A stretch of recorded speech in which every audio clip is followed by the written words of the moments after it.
welcome to Rumble's Fish Room. So we're in the car. We're on our way to get some fish.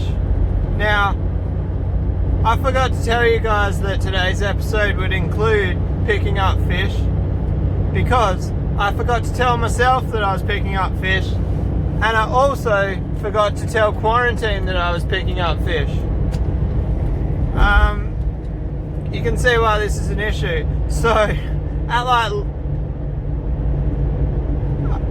about 10 o'clock this morning, I got a message from the guy sending the fish saying that he got them on the plane all good.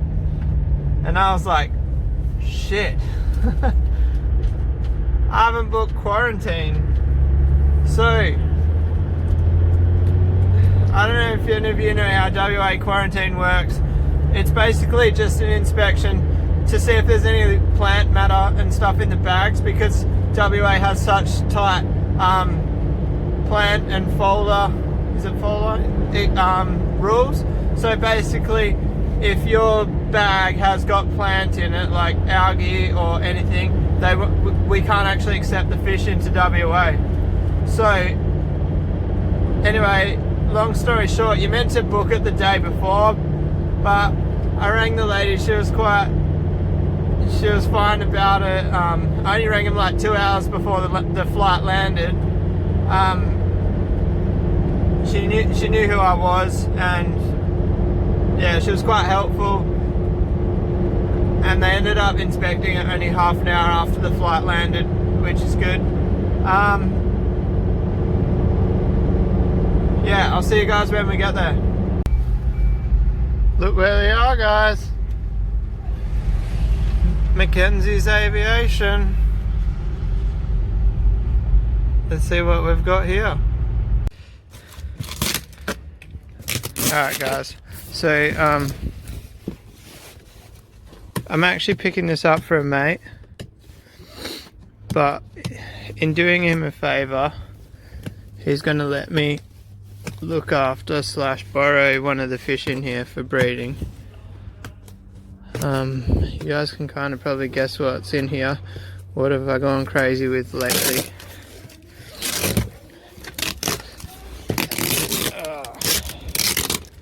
Vlogging life, trying to open shit with one hand. Alright, this is a huge box, guys. I don't actually ever think I've oh yeah, I have. All fish are alive. It's good news. Looks like we've got a leaking bag.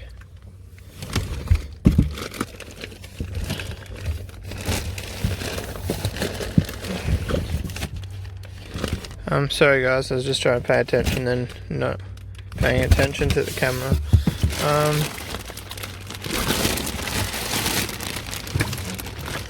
So that fish is, I'll show you when we get home.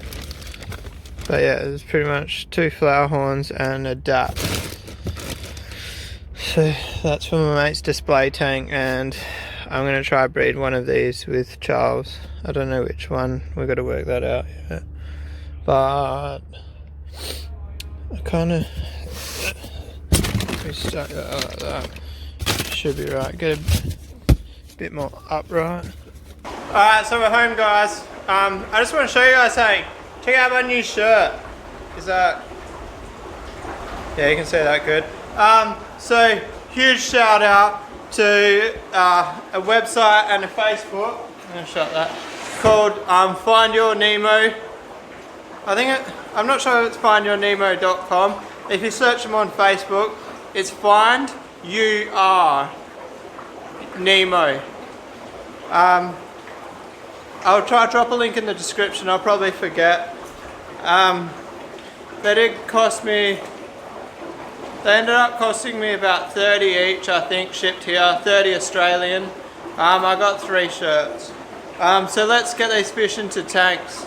So this tank down here has just got the Viha and 2 flower horns.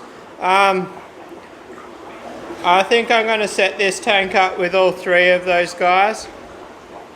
I've got to make a new divider, but I don't really, I need to find something to make a divider out of because I don't want to cut that up. That divider in there is actually made for this tank here. So I might even make a sponge divider for that because I've got a spare bit of sponge. Let's do that, guys. Alright, let's get these fish out. This is my last one of these baskets, guys. I've run out. They're all already in there. What are we going to do? I kind of want to try to breed this girl with that boy up there, but he's busy with the fader. Check this out, guys. I've never seen a flowerhorn fade before. She looks like she's about to die. Like, she looks like she's been attacked, but it's actually not. It's just her fading.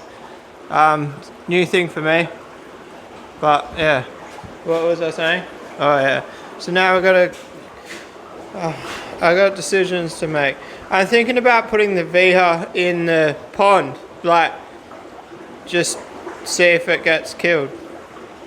I shouldn't say that, should I? So I've had 2 female flowerhorns in the pond with all them before, and it worked. So I'm thinking about trying it again, but I don't know.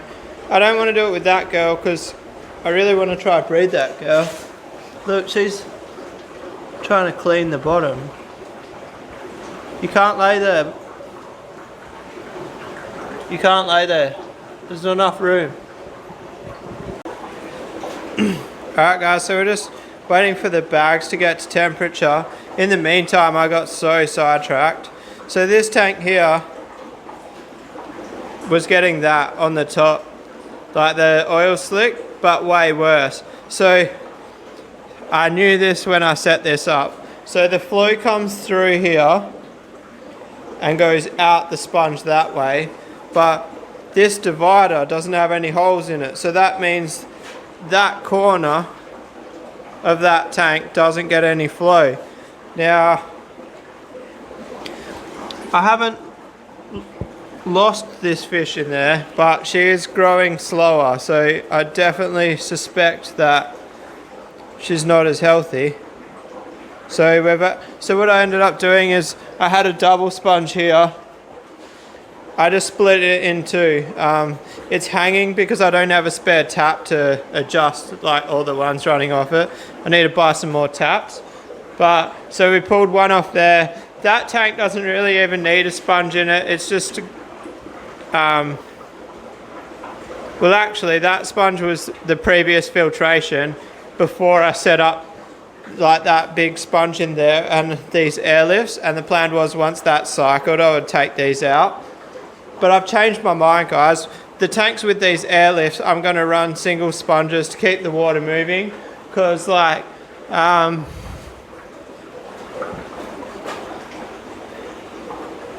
this tank's not a very good example. That tank over there had no sponge in it, and I started losing fry in it.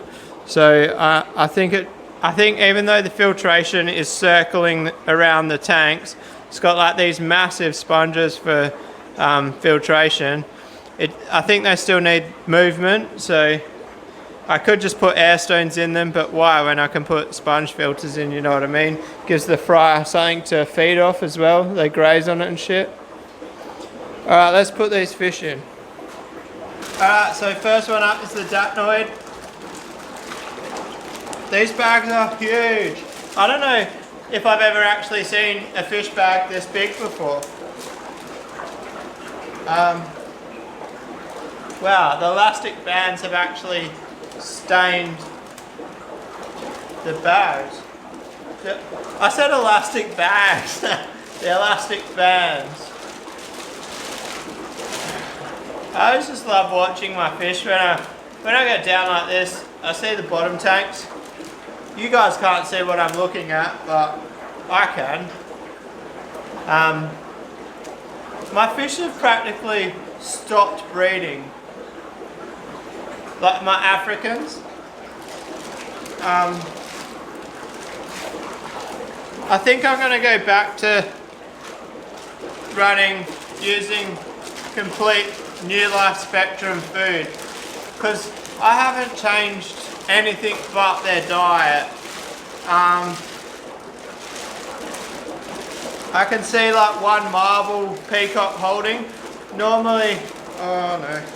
Normally there's at least 3 marbles holding. I have been selective breeding them. So I have only been stripping, well actually I stripped from a other female the other day, didn't I, when we were in the video.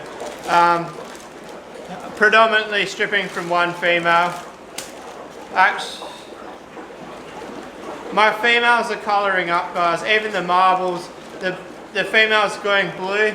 My tangerines, the dragon bloods, the females have started to get the orange through them. Instead of just being like the pale orange, they're getting the bright orange. My Benga I know for a fact only has 1 full-size male in there, and I've got like 3 adults starting to colour up. Did one of you guys sneak some white crane into my food or what? I don't know what's going on. But you guys saw how many mouthfuls a fortnight ago. I stripped 21 fish. I usually strip fortnightly, and I'm lucky to see 5 mouthfuls at the moment. Yeah, I don't know what's going on. I'm going to change my food back, guys. My jar's almost empty. I think I'm just going to empty it. See, I'm not going to rip on any food because, yeah. I'll just leave it at that. Basically, I'll say, if you've got a nice display tank, tropical food is the go. So this Datnoid's looking pretty dark at the moment. They're not my type of fish, guys. I don't really have any desire to keep big exotics. Oh man, why is the light turning off? Hang on, I just got to adjust the timer.